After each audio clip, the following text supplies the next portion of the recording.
ದೇವಾನು ದೇವತೆಗಳೇ ಒಂದು ಹೆಣ್ಣಿನ ಮೋಹಕ್ಕೆ ಮನಸ್ಸೋತಿರಬೇಕಾದರೆ ನರಮಾನವರು ಮೋಹಕ್ಕೆ ಆಸೆ ಪಡುವುದರಲ್ಲಿ ತಪ್ಪೇನೂ ಇಲ್ಲ. ಪಾರ್ವತಿ, ನಿನ್ನ ಅಂದ ಚಂದದ ಮೈಮಾಟಕ್ಕೆ ನಾನೆಂದೋ ಮನಸ್ಸೋತಿದ್ದೇನೆ. ಆದರೆ ನಿನ್ನ ದೇಹವನ್ನು ಸವಿಯಲೇಬೇಕು.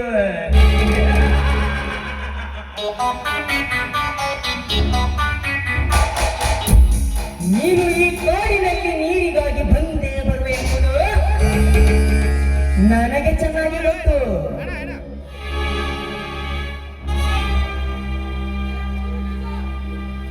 ಅದಕ್ಕೆ ಬಂದಿರುವೆ ಹೇಗೆ ಎತ್ತಿದ ಸ್ವಲ್ಪ ನಾನಾಗಿ.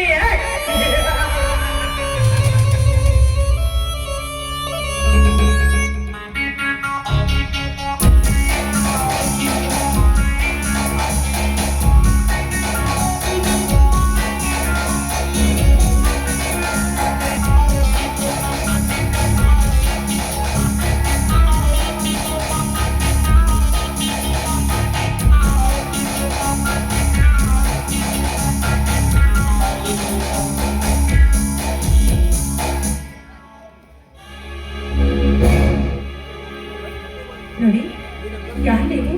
ದಾರಿ ಬಿಡಿ, ನಾನು ಹೋಗ್ಬೇಕು. Welcome my dear lovely girl, welcome.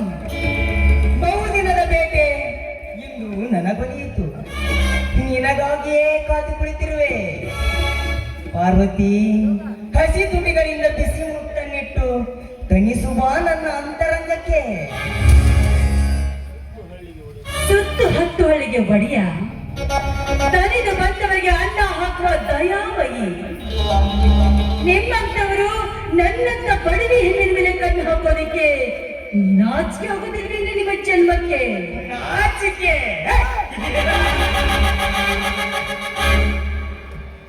ನಾಚಿಕೆ ಎಂಬ ನಾಲ್ಕಕ್ಷರಗಳನ್ನು ನಾಲ್ಕು ಗೋಡೆ ಮಧ್ಯೆ ಇಟ್ಟಾಗಲೇ ಸಂಸಾರದ ನೊಕ್ಕೆ ಸಾಗಿ ಹೋಗುವುದು. ಇಲ್ಲವಾದರೆ ನಾಚಿಕೆಯನ್ನೇ ಸೀರೆ ಸೆರಗಿನಲ್ಲಿ ಕಟ್ಟಿಕೊಂಡು ತಿರುಗಾಡಿದರೆ ಬಂದ ಜನರ ಪುಂಡತನ ಹೆಚ್ಚಾಗುತ್ತದೆ. ನನಗೆ ಸಿಕ್ಕಿರುವುದು ನೀನು ಹೊಸ ಬೇಟೆ. ಹಂಬಲಿಸುತ್ತಿದೆ ಬೇಟೆಗಾರನ ಮನದಾಸೆ.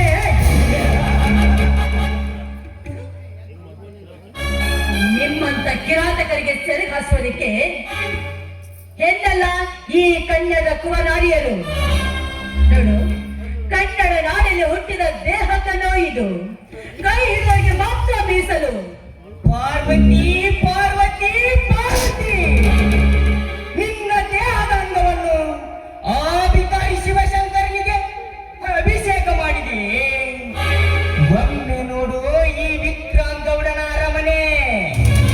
ಮಲ್ಲಿಗೆಯ ಮಂಟಪದಲ್ಲೇ ಮೆರೆಸಬಲ್ಲ ಏ ವಿಕ್ರಾಂತ್ ಗೌಡ. ಒಮ್ಮೆ ಹೂ ಅಂದರೆ ಸಾಕು, ನಿಂತಲ್ಲಿಯೇ ವಜ್ರದ ಪಲ್ಲಕ್ಕಿಯನ್ನೇ ಧರಿಸಬಲ್ಲ ಏ ವಿಕ್ರಾಂತ್ ಗೌಡ. ನನ್ನ ವಂಶದ ಕುಡಿ ಈಗಾಗಲೇ ನನ್ನ ಗರ್ಭದಲ್ಲಿ ಬೆಳೀತಾ ಇದೆ. ಹೀಗಿರುವಾಗ ನನ್ನಂತ ಸ್ತ್ರೀ ಮೇಲೆ ಕಣ್ಣು ಹಾಕುವೇನೋ ಅಯೋಗ್ಯ. ಅರಮನೆಯಲ್ಲಿ ಹಾರಾಡಬೇಕಾದ ಅರಗಿಣಿ ಪಂಜರ ಸೇರುವುದನ್ನು ಬಿಟ್ಟು ನಿನ್ನಂತನ ಕುತಂತ್ರದ ಮಾತಿಗೆ ಶರಮನಿಗೆ ಸೇರಲಾರ್ದು ಅರಿತುಕೋ. ನೀನು ಈ ಗೌಡನ ಕೋಟೆ ಒಳಗೆ ಸಿಲುಕಿರುವೆ. ಎತ್ತರದಿಂದ ಮಾತನಾಡು. ಮಾತಿನಲ್ಲಿ ಆಯ ತಪ್ಪಿದರೆ ಕೂತಾತ್ಮೆ ಪಾತಾಳ ಬಂದವನೇ. ಸಾಧ್ವಿ ಶಿವಮಣಿಯರ ಮಹಿಮೆ ಎಂತದ್ದು ಅನ್ನೋದು ನಿನ್ನಂತ ಗೊತ್ತ ದುರಾತ್ಮ. ಎಚ್ಚರದಿಂದ ಮಾತಾಡು. ಸೂರ್ಯನ ಸೆರಗಿರುವ ಶಕುನಿ ಅಂತವನೇ. ದುಡ್ಡಿನ ಮದದಿಂದ ಬದಲೇರಿದ ಮಧ್ಯಾಹ್ನೆ ಬಿಡು ನಿನ್ನ ಭ್ರಾಂತಿಯನ್ನ. ಲೇ ಪಾರ್ವತಿ, ಬಡತನದ ಬಂಧನದಲ್ಲಿ ಬದುಕುತ್ತಿರುವ ನಿನಗೆ ಎಷ್ಟು ದೋಷ ಇರಬೇಕಾದರೆ ಶ್ರೀಮಂತರ ಮಾಲಿನಲ್ಲಿ ಮೆರೆಯುತ್ತಿರುವ ಈ ಗೌಡನಿಗಷ್ಟು ರೋಷ ಇರಬೇಡ. ಕೆತ್ತು ಬಿಸಾಕು ನಿನ್ನ ಮಾಂಗಲ್ಯ. ಕೂಸುವಂತಿರುವ ನಿನ್ನ ಗರ್ಭವನ್ನು ಹಿಂದೆ ಕೊನೆಗಾಣಿಸು. ನಂತರ ಈ ಗೌಡನ ಅರಮನೆಯಲ್ಲಿ ಗರತಿಯಂತೆ ಮೆರೆದಾಡು. ಏ ಗೌಡ, ದಿನಕ್ಕೊಂದು ಮನೆಯನ್ನ ಹಾಳು ಮಾಡಿ ಹೆಣ್ಣಿನ ಜೀವನ ಜೊತೆಗೆ ಆಟ ಆಡುವ ನಿನ್ನವರಿಗೆ ಹೇಗೋ ಗೊತ್ತಾಗಬೇಕು ಈ ಮಾಂಗಲ್ಯದ ಬೆಲೆ. ಕೋಟಿ ಕೋಟಿ ಬೆಲೆ ಬಾಳುವ ಆಭರಣಗಳನ್ನು ಧರಿಸಿದ್ರು ಕೂಡ ಹೆಣ್ಣಿನ ಕೈಯಲ್ಲಿ ಮಾಂಗಲ್ಯ ಇದ್ದಿದ್ರೆ ಆ ಹೆಣ್ಣಿನ ಬಾಳು ಕೆಪ್ಪೆಯಲ್ಲಿ ನಿಂತಿರುವ ನಾಯಿಗಿಂತಲೂ ಕೀಳು. ಹೆಣ್ಣಿನ ಕೊಳ್ಳಲ್ಲಿ ಕೋಟಿ ಬೆಲೆ ಬಾಳುವ ಆಭರಣಕ್ಕಿಂತ ಕೊಳ್ಳಲ್ಲಿ ಮಾಂಗಲ್ಯ ಇದ್ರೆ ಮುಳ್ಳಿನ ಗಿಡದಲ್ಲಿ ಗಂಧದ ಮರ ಬೆಳೆದಂತೆ. ಇದು ನಿನ್ನಂತವರಿಗೆ ಗೊತ್ತಾಗಬೇಕು ನಯವಂಚಕ ನಾಯಿ, ನಯವಂಚಕ ನಾಯಿ. ಅಧಿರಾಗ ಬಂದರೆ ಆದರಕ್ಕೆ ಕೈ ಹಾಕುವ ಎನ್ನುಗಳನ್ನು ನನ್ನ ಅಂಗೈಯಲ್ಲಿ ಬುಗುರಿಯಂತೆ ಆಡಿಸಬಲ್ಲೆ. ನನಗೆ ಮಾಂಗಲ್ಯದ ಬಗ್ಗೆ ಹೇಳುವೆಯಾ? ಕೊರಳಲ್ಲಿ ಮಾಂಗಲ್ಯ ಧರಿಸಿ ಮುತ್ತೈದೆಯಾಗಿ ಬಾಳುತ್ತೇನೆಂದು ಹೇಳಿ ಮತ್ತೊಬ್ಬರ ಜೊತೆ ಮಂಚ ಹತ್ತುವ ಮುಂಚೆ ಮಾಂಗಲ್ಯವನ್ನು ಬೆಚ್ಚಿ ಸುಖ ಪಡುವ ಸೂರ್ಯರು ಈ ಕಲಿಯುಗದಲ್ಲಿ ತುಂಬಿ ತುಳುಕಾಡುತ್ತಿದ್ದಾರೆ. ನಿನಗೆ ಗೊತ್ತೇ?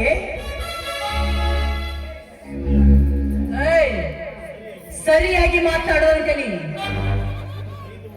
5 ಮುತ್ತುಗಳನ್ನು ಧರಿಸಿರುವ ಈ ಮುತ್ತೈದೆ ಹೆಣ್ಣನ್ನ ಕೆಣಕಿದ್ದೇ ಆದ್ರೆ ನೀನು ಈ ಭೂಲೋಕದಲ್ಲಿ ವಾಸ ಮಾಡೋದಿರ್ಲಿ, ನಿನ್ನ ಸತ್ತ ದೇಹವನ್ನು ಸಮಾಧಿ ಮಾಡಲಿಕ್ಕೂ ಜಾಗ ಕೊಡಲಾರರು ಈ ಕಲಿಯುಗದ ಗಣತಿಯರು. ಕಲಿಯುಗದ ಗಣತಿಯರಂದ್ರೆ ದೇಶದ ಕೀಟವಿದ್ದಂತೆ. ಅದನ್ನ ಮುಟ್ಟಿ ತಡೆಯುತ್ತೀಯಾದ್ರೆ ನಿನ್ನ ಪರಿಣಾಮ ನೆಟ್ಟಿರೋದಿಲ್ಲ. ಅಪ್ಪನಿ ಎಚ್ಚರ.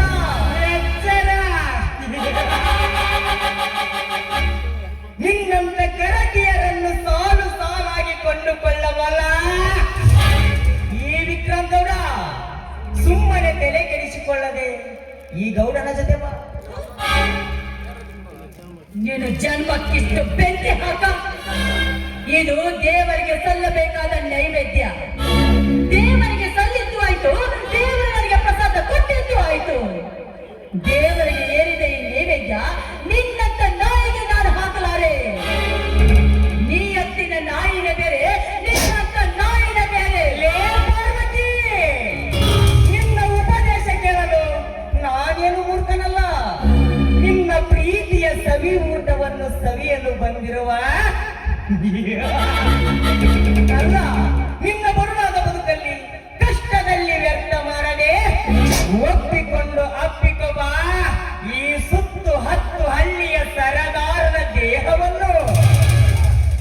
ಪಾಪಿ, ನಿನ್ನಂತ ಕಾಮಕನ್ ಒಳದ ಆಸೆಯ ನಾನೇ ಈಡೇರಿಸಲಾರೆ. ದಾರಿ ಬಿಡು, ನಾನು ಹೋಗ್ಬೇಕು. अभी पिक्चर बाकी है पार्वती,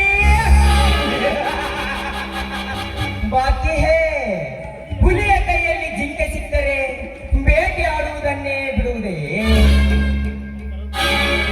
ಮಕರಂದಕ್ಕಾಗಿ ಬಂದ ತುಂಬಿ ಮಕರಂದವನ್ನು ಹೀರದೆ ಬಿಡುವುದೇ? ಗರುಡನ ಕಣ್ಣಿಗೆ ಸರ್ಪ ಕಂಡರೆ ಕುಕ್ಕಿ ಕುಕ್ಕಿ ತಿನ್ನುವುದನ್ನೇ ಬಿಡುವುದೇ? ಸಾಧ್ಯವಿಲ್ಲ, ಎಂದಿಗೂ ಸಾಧ್ಯವಿಲ್ಲ. ಈ ಗೌಡನ ಬಲೆ ಒಳಗೆ ಸಿಲುಕಿರುವ ನೀನು ನನ್ನ ಮನದಾಸೆ ತೀರಿಸದೆ ಬಿಡಲಾರೆ. ಸಾತ್ವಿ ಶಿರೋಮಣಿಯರ ದೇಹ ಪ್ರಜ್ವಲಿಸುವ ಬೆಂಕಿ ಇದ್ದ ಹಾಗೆ ಅಗ್ನಿ ಕುಂಡದಂತೆ ಈ ಗರಿತೆಯ ಬಾಳಿಗೆ ನೀನು ದಂಗೆ ತಂದಿದ್ದೀಯಾದ್ರೆ ಸುಟ್ಟು ಭಸ್ಮವಾಗುವೆ ಈ ನಿನ್ನ ದೇಹದೊಂದಿಗೆ. ಏ ಪಾಪಿ, ಗರ್ಭ ಅವಸ್ಥೆಯಲ್ಲಿರುವ ಈ ಹೆಣ್ಣಿನ ಜೊತೆಗೆ, ಈ ಹೆಣ್ಣಿನ ಜೊತೆಗೆ ಆಟವಾಡಲು ಬಂದಿದ್ದೀಯಾದ್ರೆ ಪತಿವ್ರತೆ ಎಂಬ ಸರ್ಪ ನಿನ್ನನ್ನು ಕಾಯಿ ಕಚ್ಚಿ ಸಾಯಿಸಿದ ಬೆಳದು ಬರೀ ಎಚ್ಚರ. ನಿನ್ನ ಎತ್ತರ ಮಾತಿಗೆ ಬೆಪ್ಪನಂತೆ ವರ್ತಿಸಲು ನಾನೇನು ಹುಚ್ಚನಲ್ಲ. ನೆನಸಿಕೋ ನಿನ್ನ ಅಂತರಂಗದ ಯೋರನ.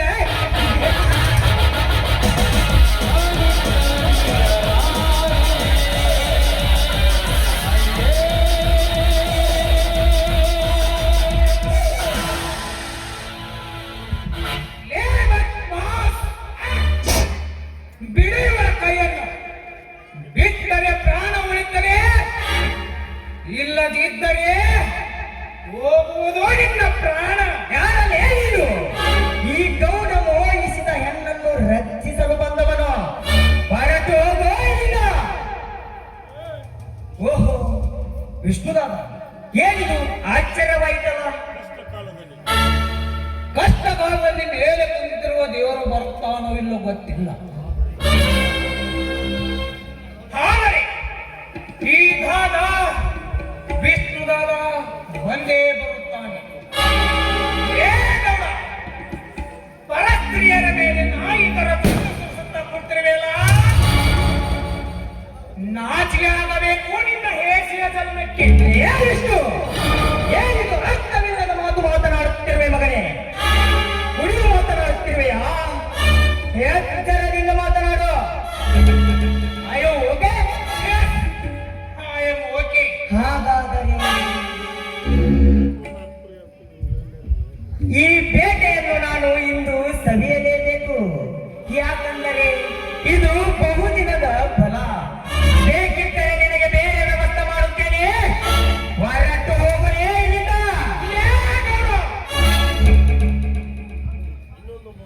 ಹಿಂಗನ್ನು ಮಾತು ಸುರೀಲವಾಗಿ ಮಾತಾಡಿದರೆ ನಿನ್ನ ಉಸಿರಿಗೆ ಹಿಂದೆ ನಾಗಿ ಹಾಕಿದ್ದೀವಿ. ತಾಯಿಯಾದ ಹಾಲು ಕುಡಿದು ಪರಸ್ತ್ರೀಯರ ಮೇಲೆ ಕಾಮ ಪಡುವವನು ನಾನಲ್ಲ. ಹೊರಟು ಹೋಗು ಇಲ್ಲಿಂದ ಸುಮ್ಮನೆ. ಲೇವೆಷ್ಟು ನೀನು ರೌಡಿ ರಾಜ, ಹೆಣ್ಣು ಮಣ್ಣು ಮಣ್ಣು ನೀನು ಹೇಗೆ ಬೇಕಾದರೂ ಉಪಯೋಗಿಸಬಹುದು. ಬೇಕಿದ್ದರೆ ನಿನಗೆ ಬೇರೆ ವ್ಯವಸ್ಥೆ ಮಾಡುತ್ತೇನೆ. ಹೊರಟು ಹೋಗು ಇಲ್ಲಿಂದ.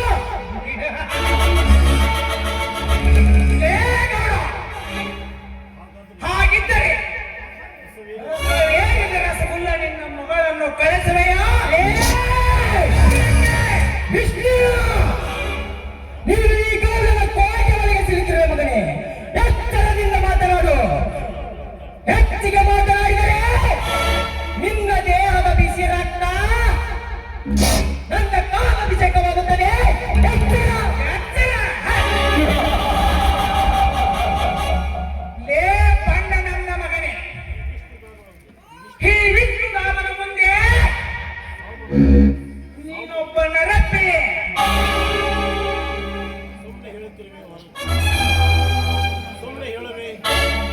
ಸುಮ್ಮನೆ ಹೇಳುತ್ತಿರುವೆ. ಇಲ್ಲಿಂದ ಹೊರಟು ಹೋಗು. ಇಲ್ಲದಿದ್ದರೆ ನೀನು ಗಳಿಸಿದ ಕೋಟಿ ಕೋಟಿ ಆಸ್ತಿಯನ್ನು ಅನುಭವಿಸಿದ ಹಿಂದೆ ನಿನ್ನ ಅಂತಿಮ ಯಾತ್ರೆಯನ್ನು ನಾನು ಮಾಡಬೇಕಾಗುತ್ತದೆ. ಎಚ್ಚರ. ಓಹೋ, ಇವನಿಂದ ನನಗೆ ತುಂಬಾ ಕೆಲಸವಾಗಬೇಕಾಗಿದೆ. ಇವನನ್ನು ಈಗಲೇ ಎದುರು ಹಾಕಿಕೊಂಡರೆ ಮುಂದೆ ನನಗೆ ತೊಂದರೆ. ಇವಳನ್ನು ಮತ್ತೆ ನೋಡಿಕೊಂಡರಾಯ್ತು. ವಿಷ್ಣುದಾದ, ನನ್ನನ್ನು ಕ್ಷಮಿಸು. ನಾನು ಮಾಡಿದ್ದು ತಪ್ಪಾಯ್ತು.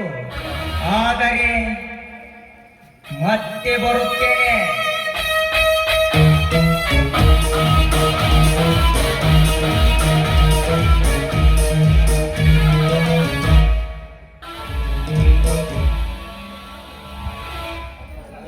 ಹೋಗಲೇ ಹೋಗು ಬಂಡ ಸುಳೆಯ ಮಗನೇ. ನನ್ನನ್ನು ಎದುರಿ ಹಾಕಿಕೊಂಡರೆ ಆಪತ್ತು ಖಂಡಿತ.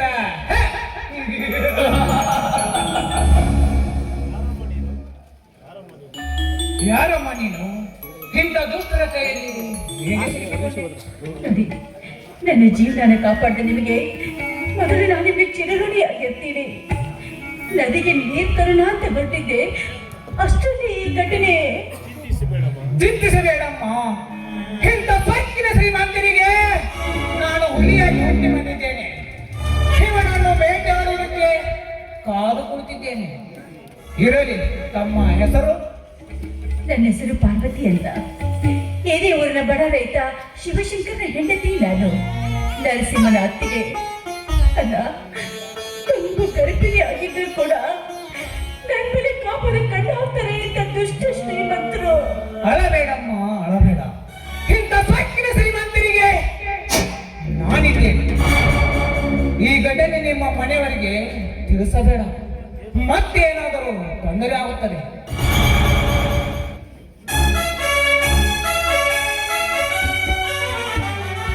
ಅಪ್ಪರ ನೀವೇ ಅಪ್ಪರ ಹೋಗಿದ್ರಿ? ಹೇಳಿದ್ರೆ ನಾನೇ ಕೊಡ ತಗೊಂಡ್ಬರ್ತಿದ್ದಲ್ಲ. ಅಪ್ಪರನ್ನ ಕೇಳಿದ್ರ ಅಮ್ಮರು ಕೊಡ ತಗೊಂಡು ಹೋಗ್ಯಾರ ಅಂತ ಹೇಳಿದ್ರು. ಹೌದು, ಇಷ್ಟಾಗಿ ಲೇಟ್ ಆಯ್ತು. ನೋಡ್ಬೋದಂಗೆ ನಾನು ದಾರಿಯಲ್ಲಿ ಬರ್ಬೇಕಾದ್ರೆ ಆ ವಿಕ್ರಾಂತ್ ಗೌಡ ನನ್ನನ್ನು ಕೈ ಹಿಡಿಯಲು ಪ್ರಯತ್ನ ಪಟ್ಟ. ಸಮಯಕ್ಕೆ ಸರಿಯಾಗಿ ತೀವ್ರತೆ ಬಂದು ಇವ್ರ ಮಾನ ಕಾಪಾಡಿದ್ರು. ಏನ ಆ ಗೌಡ ನಿಮ್ಮ ಕಣ್ಣಕ್ಕಿನ್ನ ಅವನ ಕೈ ಏನೋ ಸಿಗ್ಬೇಕಿತ್ತು, ಅದು ಕಿತ್ತು ಕೈಯಾಗ ಕೊಡ್ತಿದ್ದೆ. ಇರ್ಲಿ ಬಿಡು, ನೀವ್ ಯಾರಂತ ಗೊತ್ತಿಲ್ಲ, ಅಮ್ಮವ್ರು ಕಾಪಾಡಿದ್ರೆ ನಿಮಗೆ ತುಂಬಾ ಧನ್ಯವಾದಗಳು. ಇರಲಿ, ಇದು ನನ್ನ ಕರ್ತವ್ಯ. ಅದ್ರಂಗಿ ಇಲ್ಲಿ ನಡೆದಿರೋ ವಿಷಯ ದಯವಿಟ್ಟು ನಮ್ಮ ಮನೆಯಲ್ಲಿ ತಿಳಿಸ್ಬೇಡ. ಆಯ್ತಮ್ಮ, ನೀವು ಹೇಳ್ದಂಗಾಗ್ಲಿ, ಹೋಗೋಣ ಬನ್ನಿ. ಬರ್ತೀವಣ್ಣ. ಹೋಗಿ ಬನ್ನಮ್ಮ.